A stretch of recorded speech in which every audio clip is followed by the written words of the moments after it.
नमस्कार। स्वास्तिक ज्योतिष केंद्र में आप सबका स्वागत है। आजकल सारे देश की निगाहें लद्दाख की ओर लगी हुई हैं। गलवान घाटी में हिंसक झड़प के बाद वहां तनाव इस वक्त चरम सीमा पाया। जहां हमारी एक डिवीजन फौज हुआ करती थी, 3 डिवीजन फौज वहां तैनात की जा चुकी है। अभी एक डिवीजन फौज और वहां भेजी जा रही है। आईटीबीपी के 30-40 हजार जवान भी भेजे गए हैं। चीन ने भी भारी नाकाबंदी की है। उसने तिब्बत में अपने एयरबेस एक्टिव कर दिए हैं। रॉकेट लॉन्चर्स और रॉकेट फोर्स, टैंक, तोपें बड़ी लगाई हैं। भारत ने भी M777 जो तोपें हैं, howitzer, Bhishma tank, T-90 tank और पूरी बख्तरबंद गाड़ियाँ, कई तरह के घातक हेलीकॉप्टर, हवाई जहाज, लड़ाकू हवाई जहाज, सुखोई, मिग और कई तरह के हथियार तैनात किए हैं। ये कोई दिखावे के लिए नहीं है। इस वक्त युद्ध वास्तविक दिखाई दे रहा है।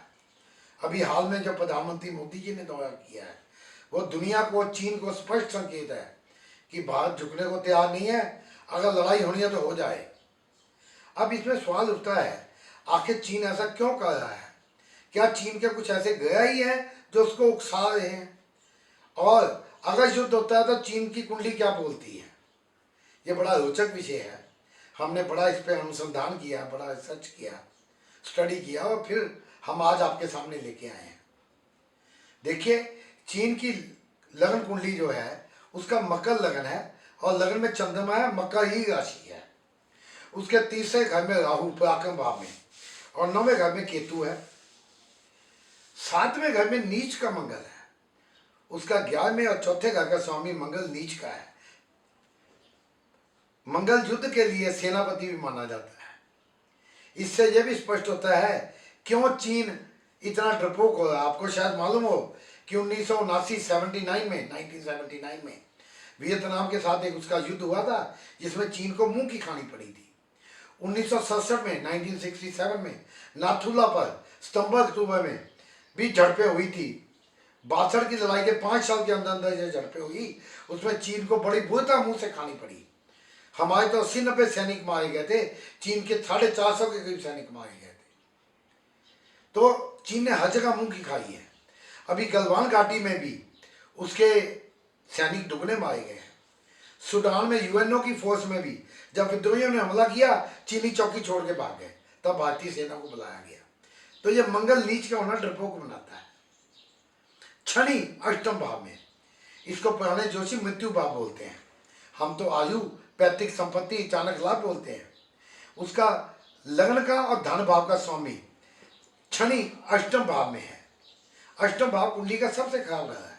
लाभ किताब वाले तो बोलते हैं 8वें घर में गया तो खड्डे में गया, और पुराने जोशी मृत्यु का बोलते हैं। जब लग्न का स्वामी 8 में हो तो कभी फिट नहीं रहता इंसान। हालांकि शनि 8 में है, आयु लंबी देता है। 9वें घर में केतु, सूर्य और बुध है, बकरी बुध है। उसका योग का गया है जो उसके 5वें और 10वें घर का एक त्रिकोण और केंद्र का स्वामी, वो शुक्र दशम भाव में बिल्कुल बढ़िया बैठा है, पूरा बली है। इसलिए उसमें जो आर्थिक समृद्धि आई है, पैसा दुनिया भर का समेटे बैठा है, बड़ी प्रॉस्पेरिटी आई है, ये शुक्र दे रहा है। फिर उसके बाद में भाव में गुरु है। गुरु द्वादश अकेला बैठा हो, अपने आप में ही एक बहुत बड़ा संकट है, बड़ा विकट योग है। शायद आपको ना मालूम है, आज हम बता रहे हैं कि राजा हरिश्चंद्र के द्वादश भाव में गुरु गोचर में आए थे और उसमें चक्रवर्ती राजा को राजपाट छोड़ के चौराहे को पर खड़े होकर अपने आप को नीलाम करना पड़ा था। डोम के घर नौकरी करनी पड़ी थी और उसकी पत्नी को क्या हालत हुई थी, शमशान घाट में नौकरी की थी, जहां उसको अपनी साड़ी का पल्लू अपने बेटे के कफन के लिए देना पड़ा था। हालांकि ये हालात हमेशा नहीं रहते और द्वादश गुरु लेकिन बहुत भयंकर परिणाम लाता है। और आज भी गुरु द्वादश में है। बीच में मार्च से 30 जून तक ये मकर में आया था गोचर में, लेकिन 1 जुलाई से 30 जून से ही 30 जून से फिर धनु में आ गया है और 21 नवंबर तक रहा रहेगा। और केतु पहले ही द्वादश बैठा है धनु में। द्वादश में केतु और गुरु की युति ने ही दुनिया में कोरोना दिखाया और चीन से ही निकला। द्वादश भाव व्यय का भाव है, खर्च का भाव है, भोग का भाव है। द्वादश भाव में जब गया है तो बुद्धि को भ्रमित करते हैं, और चीन की बुद्धि बुरी तरह से भ्रमित हुई हुई है। जो ही ये गोचर में धनु में वापस गया है 30 जून से गुरु, तभी से उसकी मत मारी गई है। आप ये देखो कि जो रूस, दुनिया में 2-3 ही देश हैं जो चीन की सहायता कर सकते हैं, उत्तर कोरिया, पाकिस्तान और शायद रूस अमेरिका के खिलाफ करता है। भारत चीन की लड़ाई में शायद रूस ना बोलता, न्यूट्रल रहता, क्योंकि चीन की रूस के साथ बड़े समझौते हैं, बहुत भाई निवेश है, दोनों की आजकल दोस्ती हुई है, हालांकि उसमें कुछ खटास आई है। आज चीन ने क्या किया है, रूस के शहर पे ही दावा बोल दिया है। व्लादिवोस्तोक शहर है, उसको चीन का मीडिया बोल रहा है। चीन में मीडिया जो कहता है वो सरकार का ही होता है। वो कहते हैं 1860 तक ये चीन का था, रूस ने जबरदस्ती कब्जा किया है। अब कहते हैं ना, विनाश काले विपरीत बुद्धि। जो रूस एक दुनिया की सुपर पावर सहायक हो सकती थी, अब उसके ऊपर दावा ठोक रहा है। दुनिया के 23 देशों के साथ उसका पंगा है। सीमा तो 14 देशों के साथ लगती है और 23-24 देशों के साथ पंगे लिए बैठा है। कहाँ उसका नहीं है? जापान, ऑस्ट्रेलिया, ताइवान, दक्षिण कोरिया, मलेशिया, फिलीपींस, कहाँ कहाँ दावे ठोक रहा है। और नेपाल को मदद करके भारत के खिलाफ भड़काया। और अभी खबर आई कि नेपाल के कुछ हिस्सों पे कब्जा किया हुआ है, भूटान के ऊपर कब्जा जमाने की कोशिश कर रहा है। तो चीन की मत मारी गई है, सबसे पंगे ले रहा है।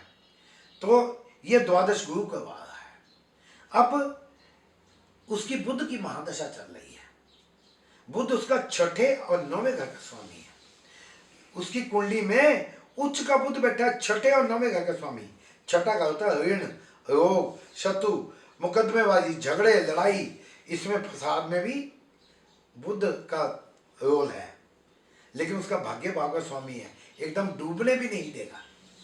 और 6ठे में आजकल उसके चीन के 6ठे घर में सूर्य भी आए बैठे हैं, 16 जुलाई तक रहेंगे।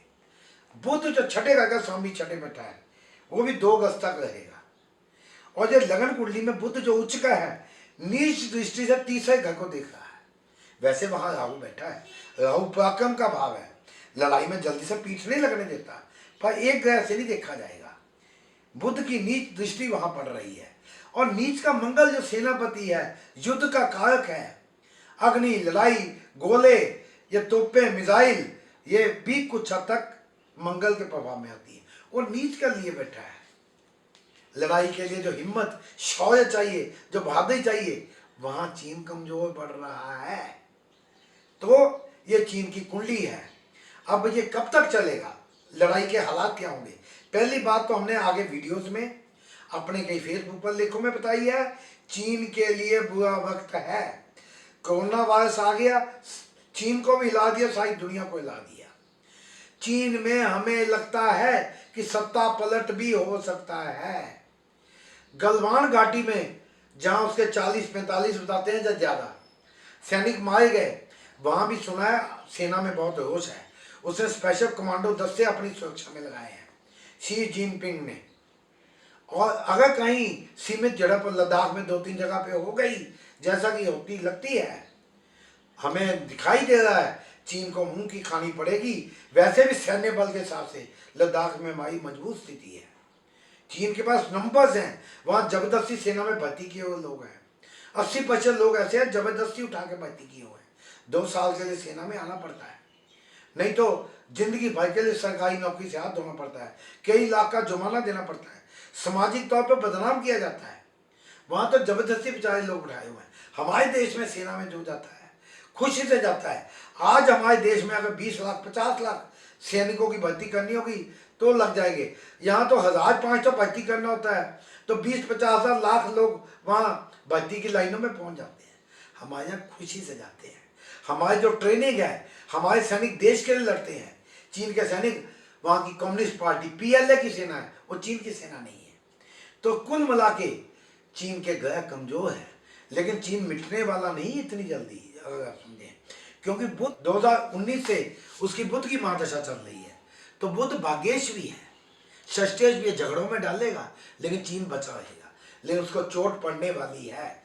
वहाँ भूकंप, प्राकृतिक आपदाएं, कई एक से एक नई बीमारियां और भी आ सकती हैं।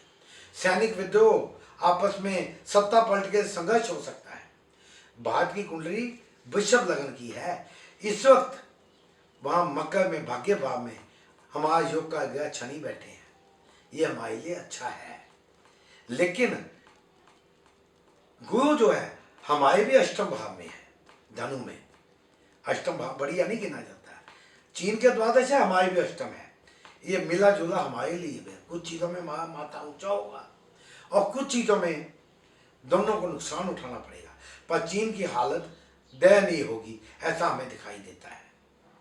तो अगली बार हम एक वीडियो में आपको सामरिक दृष्टि से, स्ट्रेटजिक एंगल से बताएंगे सेनाओं की क्या स्थिति है, क्या कैपेबिलिटीज है, दक्षिण चीन महासागर में क्या हो सकता है, इन सब के ऊपर बताएंगे। कौन कौन से देश भारत के साथ खड़े हो सकते हैं, America, France, Israel, Britain, Germany, Japan, Australia पहले भारत के साथ है, और चीन के साथ कौन है, वही शायद एक दो देश के अलावा कोई नहीं खड़ा होगा। देखिए क्या होता है। हम तो चाहते हैं युद्ध ना हो, हमारी भगवान से यही प्रार्थना है। अगर होता है तो चीन को सुपर पावर बनने का सपना फीका पड़ जाएगा, ये हमारा मानना है। आप सबके लिए समय शुभ हो। धन्यवाद।